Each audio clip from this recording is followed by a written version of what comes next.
যারা সেই দুপুরবেলা থেকে বসে আছেন, এত রাত্রি পর্যন্ত কীর্তন শুনছেন একই রকম বসে, তাদের জন্য একটা নিবেদন রইল প্রদীপ পালের। কৃষ্ণকে পুজো করবেন কি না করবেন সেটা আপনার ব্যাপার, দেবদেবীকে পুজো করবেন কি না করবেন সেটা আপনার ব্যাপার, কিন্তু বাড়িতে যে জীবন্ত দেবদেবী দুটো বুঝিয়ে বসে আছে তাদের পুজো আগে না করলে কৃষ্ণ কৃপা আপনার কোনোদিন হবে না। আমার বাবার বংশ থেকে আমি কীর্তন পাই নাই, আমাদের বংশে কেউ কীর্তন শেখেও নাই, কীর্তন করেও নাই, একবারে কীর্তনে কোনো জন্ম নেই আমাদের বংশে, কিন্তু আমি আছি। আমাকে অনেকে জিজ্ঞেস করে আপনার ছেলে মেয়েকে শেখাচ্ছেন, বলে না আমার তো দুটি মেয়ে, কি শেখাবো? আমি শুরু আমি শেষ। আমি মামার বংশ থেকে পেলাম এই জন্যে, আমার মায়ের ছোট মামা ছোট থেকে বিয়ে হবার পর বাবা মা বিয়ে হয়নি, বাবা মা থাকতে থাকতে সাধু হয়ে চলে গিয়েছিল বৃন্দাবনে। বৃন্দাবনে একজন সাধু বাবা প্রশ্ন করেছিল, মা বাবার অনুমতি নিয়ে এসেছিস? না। যা ফিরে যা। আজ থেকে বহুদিন আগে কথা, আমাকে দাদু বেঁচে ছিলেন এখন ওই কথাটা বলতেন, বলছে প্রদীপ শোন বাবা, দাদু ভাই শোন, এই কথাগুলো জানতে হবে তোদেরকে। আমি গেলাম সাধু সাজবো বলে, আমার আধ্যাত্মিক চেতনা বেড়ে গেল। একজন বৃন্দাবনের বৈষ্ণব বলল, মা বাবাকে বলে এসেছিস? বলে না, মা বাবা ঘুমোচ্ছিল, বেরিয়ে চলে এসেছি। ফিরে যা, মা বাবার অনুমতি নিয়ে তারপর আসবি। মা বাবা অনুমতি না দিলে তো সাধু সাজা হবে না, আগে মা বাবার অনুমতি নিয়ে আয়। কৃষ্ণ সুদামাকে বলেছিল, সুদামা এই জগতে তিন প্রধান গুরু, তিনটে গুরু। প্রথম গুরু পিতামাতা, যার থেকে জন্ম পেলি সে যদি কেঁদে কেঁদে বেড়ায়, তুই যদি কৃষ্ণ বলে কাঁদিস, তোর কৃষ্ণ ভজন বেকার হবে। মায়ের মতো আপন পৃথিবীতে কেউ হয়, কেউ হয় না। পৃথিবীতে যদি আপন কেউ থাকে, মা বাবা ছাড়া আপনার কেউ হয় না। আপনার কেউ হয় না।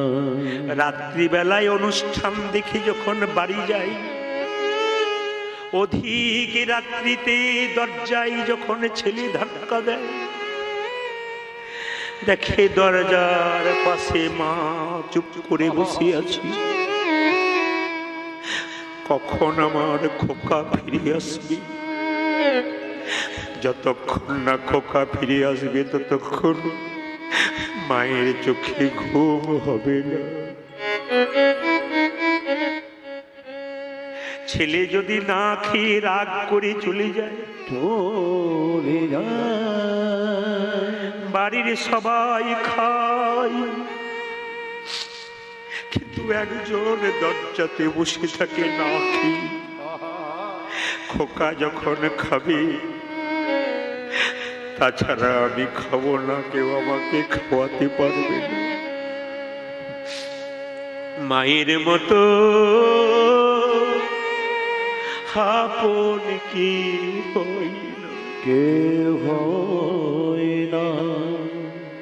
আমি ধানবাদে এক জায়গায় গান করছিলাম, যার বাড়িতে বাসা, সবাই কীর্তন শুনতে যাচ্ছে, মাটা যাচ্ছে না। জিজ্ঞেস করলাম, খুব বয়স হয়ে গেছে, মাসিমা আপনি গেলেন না? না, আমি দরজা থেকে শুনবো, যেখানে কীর্তন হচ্ছে সেখানে যাব না। অভিমান কিসের? অভিমান নয় বাবা, দুঃখ। কিসের দুঃখ?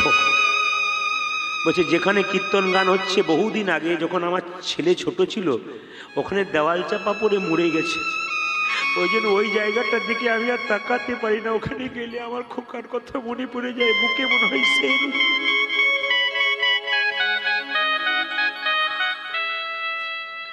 সবাই যায়, কিন্তু মা শপথ করে বসে আছে, আমি যাব না। মায়ের মতো আপন কেউ হয় না। একটা মায়ের পেটে একটা বাচ্চা 10 মাস 10 দিন জায়গা হয়, সেই ছেলে কলকাতায় ফ্ল্যাট কিনলে সবার জায়গা হয়, জনমে দুঃখিনী মা বাবার জায়গা হয়। লক্ষ্য করুন, মেয়েরা দেখবেন বাপের বাড়ি যায় না কখন থেকে, যখন থেকে মা বাবা মারা যায়, মেয়েরা আর বাপের বাড়ি যায় না।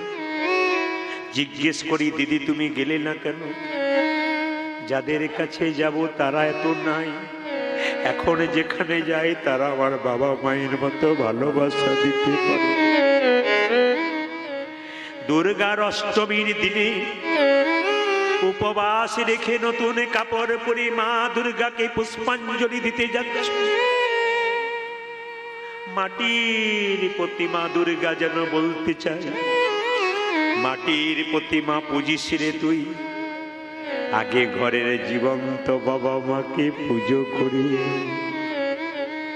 শ্রাবণ মাসে যখন ছেলেরা বাবা ভোলাকে জল ঢালবার জন্যে সারা দিন রাত্রি কাঁধে করে জল নিয়ে যায়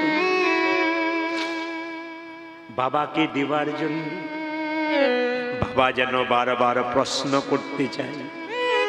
নিজের বাবা গরমকালে কষ্ট করে বাড়িতে এসে বসে থাকে, তুই কি নিজের বাবাকে এক ঘটি জল মাথাতে দিয়েছিস? প্রশ্ন কর, তারপর আমার মাথায় দিবি। জীবন্ত বাবা মা জল পেল না, আমায় জল দিয়ে তোর কোনো লাভ হবে? বাবা মা যখন জীবিত থাকে কত কিছু খাবার স্বাদ হয়, পায় না। সেই মা বাবা যখন মরে যায়, তার ছেলে বিরাট বড় প্যান্ডেল করে হাজার লোককে খাওয়ায়। ও খাওয়ানোর কোনো লাভ নাই যদি জীবন্ত অবস্থায় দিলে।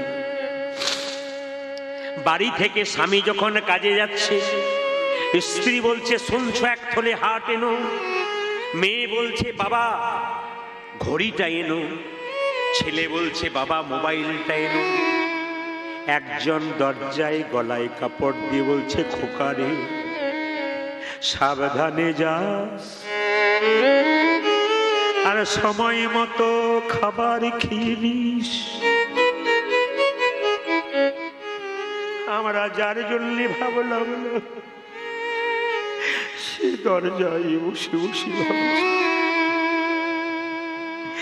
এই মা বাবাকে যদি সম্মান দিতে না পারলাম, কীর্তন শুনে আমার কোনো লাভ হবে? কীর্তন এইরকমই হয়। আমার গুরুদেব চলে গেছেন, দেহ রেখেছেন। আমার বাবা 82 বছর বয়সে চলে গেছেন, কিন্তু বাবা আমাকে বলেছিল কীর্তন এইরকমই গাইবি, আসর যেন স্থির হয়ে যায় প্রেমে। মানুষ হাসে কিছুক্ষণ, কিন্তু প্রেম যদি ভেতরে ঢুকে যায় মানুষের চোখ থেকে গড় গড় করে জল পড়ে। আপনারা যারা উপরে আছেন এদেরকে দেখতে পাচ্ছেন না, কত মা গড় গড় করে চোখের জলে ভাসাচ্ছে বুক। আমার গুরুদেব বলল কীর্তন এরকমই হবে, হাসাবি, কাঁদাবি, প্রেম দিবি, আনন্দ দিবি, যুক্তি সহকারে মানুষকে বোঝাবি, কৃষ্ণ ভজনের পথ পরিষ্কার করবি। বাবা আজকের পুজোটা আমি করব, রঘু তুই পুজো করবি? হ্যাঁ বাবা। তুমি চিকিৎসা করতে যাও ওই ছেলেটার বাবাকে। আচ্ছা তুই মন্ত্র জানিস? মন্ত্র জানি না, তবে তুমি একদিন বলছিলে না যে পুজো করতে গেলে মন্ত্রের দরকার নাই? মন্তর মন্তর মন্তর, শুদ্ধ মন যদি কারো থাকে আর মন্ত্রের দরকার হয় না। এক থালা নাড়ু নিয়ে গিয়ে মাকে বললো, মা তুমি এক থালা নাড়ু দাও তো। বলে কেন? পুজো আমি করবো, তুই মন্ত্র জানিস? বাবা বলেছে মন্ত্রের দরকার নেই তো। ভক্ত প্রহ্লাদ ধ্রুব সবাই খেয়েছিল, আমার হাতে ভগবান খাবে। সঙ্গে সঙ্গে ছোট্ট রঘুনন্দন মন্দিরে ঢুকেছে, কেঁদে কেঁদে বলছে গোপীনাথ, বাবা তোমাকে কি সুন্দর মন্ত্র বলে, আমি তো মন্ত্র জানি না, আমার তো 5 বছর বয়স। তবে তুমি নাকি ভক্ত প্রহ্লাদের হাতে খেয়েছ, তুমি নাকি ধ্রুবের হাতে খেয়েছ। বাবা বলেছে শুদ্ধ মন্ত্রে যদি কারো থাকে মন, তবে মন্ত্রের দরকার হয় না। বাবা তোমাকে সুন্দর করে চন্দন মাখিয়ে দেয়, আমার কাছে তো চন্দন নাই, তোমায় মাখিয়ে দেব। আমার কাছে গঙ্গা জল নাই, তোমার চরণ ধুয়ে দেব। আমার কাছে তুলসী পাতা নাই, তোমায় দেব। তবে সাধুগুরু বৈষ্ণবের মুখে শুনেছি চন্দন যদি কারো না থাকে, ভক্তি চন্দন গোবিন্দের চরণের, তুলসী পাতা যদি না থাকে তবে মন তুলসী গোবিন্দের চরণে দাও। যদি কারো কাছে গঙ্গা জল না থাকে, ভগবানের শরীরে দুটি নদী দিয়েছে, একটি গঙ্গা একটি যমুনা। এই গঙ্গা যমুনা নামক নয়নের জল দিয়ে যদি কেউ ভগবানের চরণ সেবা করতে পারে, ভগবান তার প্রসাদ গ্রহণ করে। ছোট্ট রঘুনন্দন কেঁদে কেঁদে বলছে, ও গো গোপীনাথ ঘনশ্যাম। সবাই দর্শন করুন, 5 বছরই ছিল। ও গো গোপীনাথ ঘনশ্যাম,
ছোট্ট 5 বছরের বাচ্চা বলে, ও আসলে আমি বুঝতে পারছি তুমি কেন নাড়ু খাচ্ছ না। দরজাটা হাঁ করে খোলা আছে, তোমার লজ্জা পাচ্ছে। হাতে বাঁশি আছে, অসুবিধা হচ্ছে। মাথায়, ও আচ্ছা ঠিক আছে, মাথার চূড়া খুলে দিলাম, হাতের বাঁশি খুলে দিলাম। এবার এক কাজ করো, দরজাটা আমি বন্ধ করে দিলাম।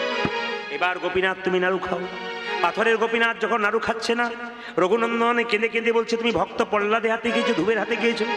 বাবা এসে যখন প্রশ্ন করবে আমি খাওয়াতে পারি নাই, বাবা আমাকে কলঙ্কের বোঝা মাথায় দেবে। দাঁড়াও গোপীনাথ, তুমি তোমার পাথরের পায়ে আমি মাথা ঠুকবো। গোপীনাথ, গোপীনাথ, গোপীনাথ। রক্ত আর চোখের জলে মন্দির ভেসে যাচ্ছে। পাথরের গোপীনাথ মনে মনে ভাবছে, রঘুরে, এ জগতে ভক্তরা আমার সোনার থালায় রূপোর থালায় পাইয়েছে দেয়, কিন্তু তোর মতো এমন করে চোখের জল রক্ত দিয়ে আমার চরণে কেউ সেবা করে না। তুই যখন আমার চোখের জলে আমার চরণ ধুইয়ে দিলি, রক্ত দিয়ে আমার চরণ ধুইয়ে দিলি, আমি যদি তোর হাতে নাড়ু না খাই, তবে যে গীতার প্রতিজ্ঞা রবে না। আমি যে গীতাতে বারবার বলেছি, পত্রং পুষ্পং ফলং তয়ং যো মে ভক্ত ব্রজচ্ছতি তদহম পরিতম আসমানি প্রতাত্ম। যদি কেউ ফুল দেয় আমি খুশি হয়ে যাই, ফুল না পেয়ে পাতা দেয় তাই খুশি হয়ে যাই, পাতা না পেয়ে কেউ যদি চোখের জল দেয় আমি খুশি হয়ে যাই। তুই আমার চোখের জল রক্ত দিয়ে আমার চরণ ধোয়ালি, আমি যদি নাড়ু না খাই তবে গীতাতে প্রতিজ্ঞা হবে না। পাথরের গোপীনাথ হাত বাড়িয়ে বলল, রঘুনান দান নাড়ু দে,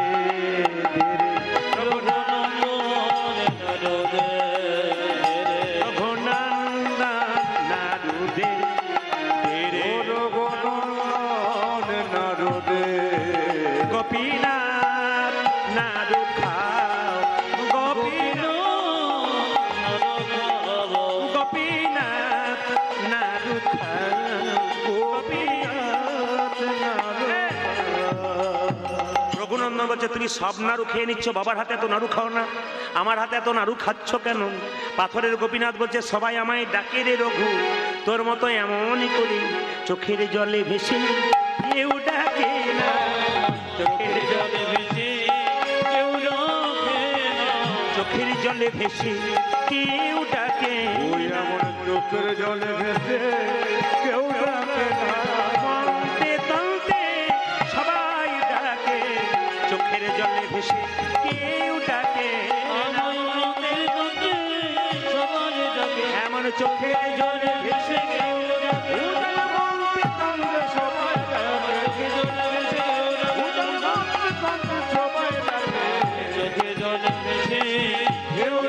না। এই না বলেছে নাড়ুদে নাড়ুদে নাড়ুদে, সঙ্গে সঙ্গে বাবা দরজাতে ধাক্কা দিয়ে ঢুকে গেল। যেই না বাবা ঢুকেছে, সঙ্গে সঙ্গে দেখলো আসল নাড়ুটা পাথরের দেখতে পেলো, অর্ধেকটা খেয়েছে, অর্ধেকটা পাথরের হয়ে গেছে। বাবা জিজ্ঞেস করছে, হ্যাঁ রে রঘু, ভগবান নাড়ু খাই? বলে হ্যাঁ খাই। আমি তোকে এরকম পুজো করানোর জন্য বলছিলাম, ভক্ত প্রহ্লাদে খেয়েছে, ধুয়ের হাতে খেয়েছে, তোর হাতে খাবে আমার বিশ্বাস ছিল না। আমি দেখতে পাচ্ছি গোপীনাথের হাতে অর্ধেকটা পাথরের নাড়ু কেন? রঘু বলছে আমি দেখছি আসল নাড়ু। গোপীনাথ বলছে তোর বাবা দেখতে পাচ্ছে কেন পাথরের নাড়ু জানিস? মানুষের যখন জন্ম হয় দুটো চোখ হয়, একটা ডান চোখ একটা বাম চোখ। গুরু কৃপার বস্তু সাধন ভজন করে আর একটা চোখ হয়, সেই চোখটার নাম হলো জ্ঞান চক্ষু। তোর বাবার যে জ্ঞান চক্ষু উদয় হয়েছে তোর এখনো হয় নাই। তুই তোর হাতটা তোর বাবার মাথায় দে, দেখতে পাবে আমি নাড়ু খাচ্ছি। যে না বাবার মাথায় হাতটা দিয়েছে, অমনি বাবা যখন দাঁড়িয়ে আছে বাবার মাথায় ছেলে হাতটা দিয়েছে। মায়েরা আমরা সবাই জানি পিতার পুণ্যে পুত্রের উদয় হয়, এখানে উল্টে দিলেন কথাটা, পুত্রের পুণ্যে পিতার উদয় হয়। যে না ছোট্ট রঘুনন্দন বাবার মাথায় হাত দিয়েছে, কি দেখলো? অদ্যপি খণ্ডপুরে অর্ধনারু আছে ঘরে, অদ্যপি খণ্ডপুরে অর্ধনারু আছে ঘরে, অদ্যপি খণ্ডপুরে অর্ধনারু আছে ঘরে, অদ্যপি খণ্ডপুরে অর্ধনারু আছে ঘরে। দেখে যত ভক্তগণ জনে, দেখে যত ভক্তগণ জনে জনে, দেখে যত ভক্তগণ জনে জনে, দেখে যত ভক্তগণ জনে জনে।